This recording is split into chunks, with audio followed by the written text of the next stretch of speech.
আসসালামু আলাইকুম। ভার্সেটাইল টি একাডেমি পেজে তোমাদের স্বাগত। এখন আমি তোমাদের মাঝে আলোচনা করব আগামীকালকে অর্থাৎ নবম শ্রেণীর জীবন ও জীবিকা বইয়ের প্রশ্নের উত্তর নিয়ে।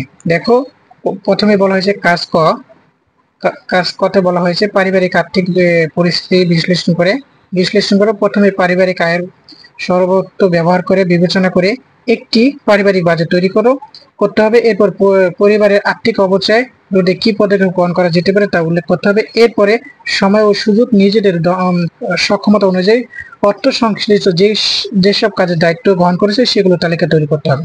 প্রিয় শিক্ষার্থীরা, চলো এখন আমরা সর্বপ্রথমে একটা পারিবারিক বাজেট তৈরি করি।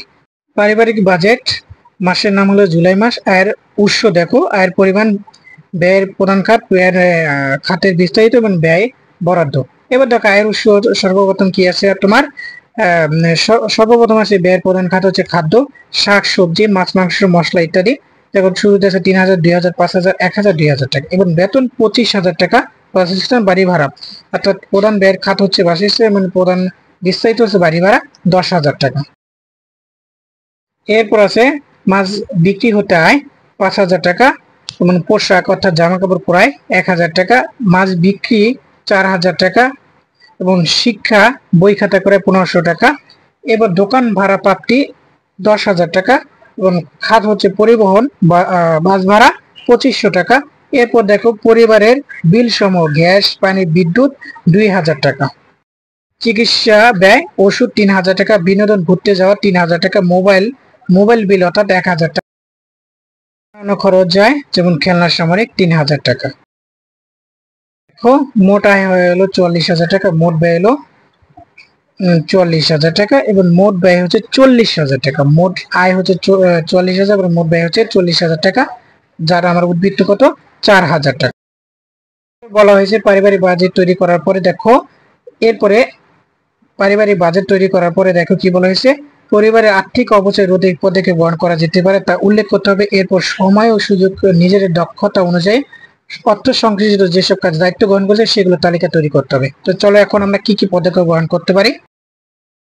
শিক্ষার্থীরা বলছে পারিবারিক আর্থিক অপচয় রোধের উপায়, তাহলে উপায় চলো আমরা করি। সর্বপ্রথম 1 নম্বর হচ্ছে বাজেট তৈরি করা, আয় ও ব্যয়ের হিসাব, কত টাকা আসে কত টাকা খরচ হয়। এরপরে 2 নম্বর আছে পরিকল্পনা করুন, পরিকল্পনা করতে হবে প্রতি মাসে কত টাকা খরচ করবেন আগে থেকে ঠিক করা। এরপর বলছে অপ্রয়োজনীয় খরচ কমানো, যেসব জিনিসের দরকার নেই যে কেনার জন্য তা নষ্ট করা যাবে না, টাকা নষ্ট করা যাবে না। 2 নম্বর হচ্ছে সঞ্চয় করতে হবে, নিয়মিত টাকা জমানো, প্রতি মাসে কিছু টাকা আলাদা রাখতে হবে। এবার ভবিষ্যতের জন্য জমানো, ছেলে মেয়ে পড়াশোনা অবসরের জন্য টাকা জমানো, জরুরি তহবিল, অপ্রত্যাশিত ঘটনার জন্য কিছু টাকা জমা করতে হবে। এবার 3 নম্বরে সচেতন ভাবে খরচ, কেনাকাটা তালিকা, কেনাকাটার আগে লিখে রাখতে হবে, লিখে নিতে হবে কি কি কিনবো। এবার অফারের সুযোগ নিয়ে কম দামে জিনিস কিনবো। এরপর দেখো 4 নম্বরে বিদ্যুৎ, পানি ও গ্যাসের অপচয় রোধ করতে হবে, প্রয়োজনে বাড়তি ফ্যান, এসি বন্ধ রাখা, ঝাড়ু দিয়ে ঘর পরিষ্কার করা এবং কল খোলা রেখে ব্রাশ করব না এবং শাওয়ারের সময় দ্রুত স্নান করব।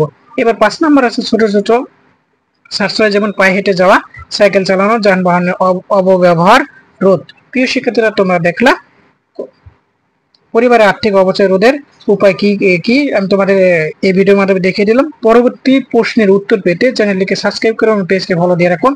ভিডিওটি কেমন লেগেছে তোমাদের মতামত এই কমেন্টে জানিয়ে দাও। আজকের ভিডিও এই পর্যন্তই, সবাই ভালো থাকবা, আল্লাহ হাফেজ, আসসালামু আলাইকুম।